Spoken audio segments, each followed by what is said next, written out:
नाभिनाल को अन्य किस नाम से जाना जाता है? फ्यूनस। नाभिनाल को अन्य किस नाम से जाना जाता है?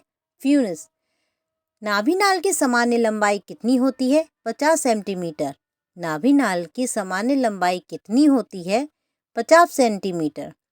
आज जो मैं क्वेश्चंस आपके लिए लेकर आई हूँ पिछले एग्जाम्स में आ चुके हैं और आने वाले एग्जाम्स के लिए यूज़फुल हैं, तो वीडियो को अंत तक देखें, लाइक एंड सब्सक्राइब करना ना भूलें। महिला के शरीर से बाहर अंडाणु का निषेचन कहलाता है in vitro fertilisation. In vitro fertilisation. महिला के शरीर से बाहर अंडाणु का निषेचन क्या कहलाता है? In vitro fertilisation. ओलिगोस्पर्मिया से तात्पर्य है 20 मिलियन से कम शुक्राणु की संख्या। ओलिगोस्पर्मिया की से तात्पर्य है 20 मिलियन से कम शुक्राणु की संख्या। रजनोवती की औसत आयु है 51 वर्ष। मेनोपॉज की औसत आयु है 51 वर्ष। एक्लम्पेशिया के प्रबंध के लिए ड्रग ऑफ चॉइस है एप्सोलिन। एक्लम्पेशिया के प्रबंध के लिए ड्रग ऑफ चॉइस है एप्सोलिन।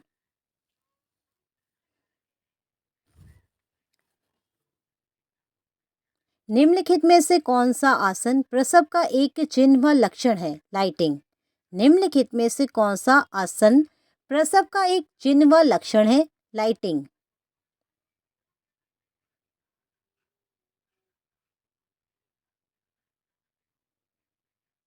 एक गर्भवती महिला की निम्नलिखित में से कौन सी स्थिति को तुरंत ध्यान देने की आवश्यकता होती है?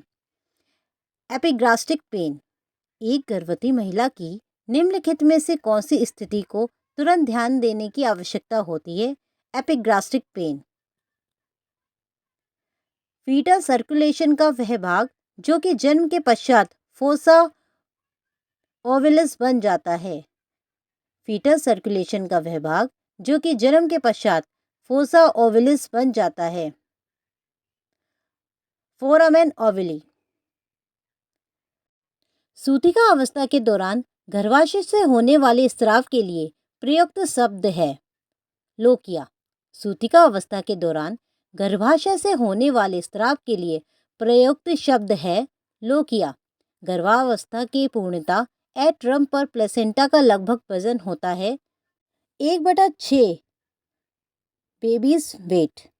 1/6 बेबीज वेट।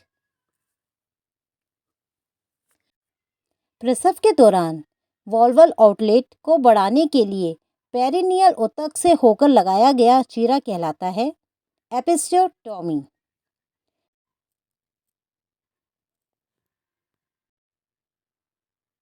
कितने प्रतिशत मामलों में पेप्सिमिया सर्विक्स कैंसर की पहचान कर सकता है? 98%। कितने प्रतिशत मामलों में पेप्सिमिया सर्विक्स कैंसर की पहचान कर सकता है? 98%। बर्थ कैनाल से गुजरते समय शिशु के सर की आकृति में परिवर्तन को क्या कहते हैं? मॉडलिंग। बर्थ कैनाल से गुजरते समय शिशु के सिर की आकृति में परिवर्तन को कहते हैं मॉडलिंग। बर्थ कैनाल से गुजरते समय शिशु के सर की आकृति में होने वाले परिवर्तन को कहते हैं मॉडलिंग। गर्भावस्था के 28 सप्ताह से पूर्व गर्भस्थ शिशु फीटस का निष्कासन गर्भपात कहलाता है।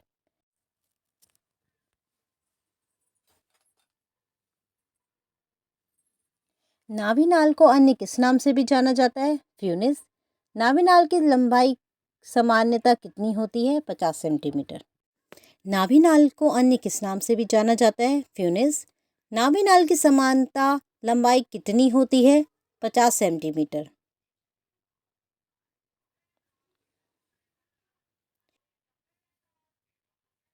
गर्भावस्था में गर्भायु की गणना की जाती है 9 माह प्लस 7 दिन द्वारा। गर्भावस्था में गर्भायु की गणना की जाती है 9 माह प्लस 7 दिन द्वारा। एलिगोस्पर्मिया से तात्पर्य है 20 मिलियन से कम शुक्राणु की संख्या। एलिगोस्पर्मिया से तात्पर्य है 20 मिलियन से कम शुक्राणु की संख्या। गर्भावस्था में गर्भायु की गणना की जाती है 9 माह प्लस 7 दिन द्वारा। एक 24 वर्षीय प्रथम गर्भा जिसका वजन 54 किलोग्राम एवं हीमोग्लोबिन 11 ग्राम डीएल है, दूसरे ट्राइमेस्टर में एंटीनेटल क्लिनिक पर आकर आहार लेने संबंधी सलाह मांगती है, उसे क्या लेने की सलाह देते हैं? 300 kcal अतिरिक्त, 300 kcal अतिरिक्त। किस गर्भायु पर हीमोग्लोबिन का संश्लेषण फीटल से वयस्क में परिवर्तन हो जाता है? प्रसवोपरांत 3 सप्ताह। किस गर्भायु पर हीमोग्लोबिन का संश्लेषण फीटल से वयस्क में परिवर्तित हो जाता है? प्रसव उपरांत 3 सप्ताह। 14 वर्षीय गर्भवती महिला की देखभाल की योजना बनाते समय नर्स को यह ज्ञात होना चाहिए कि किशोरी को क्या खतरा हो सकता है? आयरन की कमी से होने वाली रक्त अल्पता।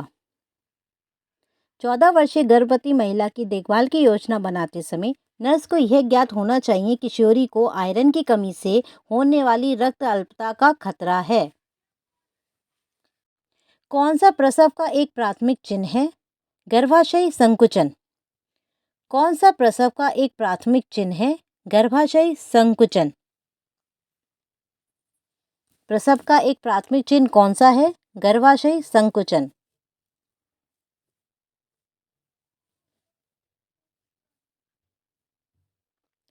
दो प्यूबिक अस्थियां आगे की ओर मिलकर निर्माण करती हैं सिम्फाइसिस प्यूबिस का।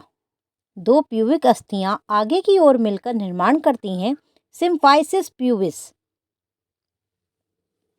दो प्यूबिक अस्थियां आगे की ओर मिलकर किस चीज का निर्माण करती हैं? सिम्फाइसिस प्यूबिस का। सिम्फाइसिस प्यूबिस का निर्माण करती हैं। प्रसव के पश्चात अचानक रक्त की बौछार या नाभि नाल का लंबा होना सूचित करता है प्लेसेंटल सप्रेशन। प्रसव के पश्चात अचानक रक्त की बौछार या नाभि नाल का लंबा होना सूचित करता है प्लेसेंटल सेपरेशन।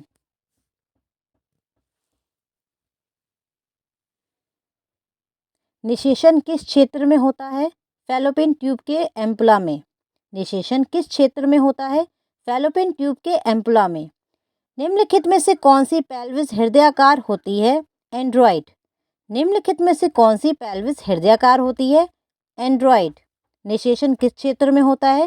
फैलोपियन ट्यूब के एम्पुला में। निषेचन किस क्षेत्र में होता है? फैलोपियन ट्यूब के एम्पुला में। मैं बार बार आपको याद दिला रही हूँ, निम्नलिखित में वाहिकीय भराव के कारण अग्र योनि भित्ति का वर्गीकरण डिस्कलोरेशन कहलाता है चैडविक साइन।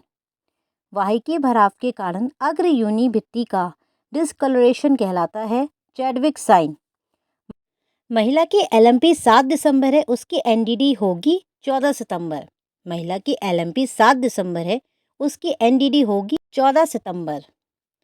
आशा करती हूँ जो मैंने आज आपको क्वेश्चन बताए हैं वो आपके लिए यूज़फुल होंगे और आपके एग्जाम्स में काम आएंगे। तो प्लीज़ चैनल को लाइक एंड सब्सक्राइब करना ना भूलें। Thank you.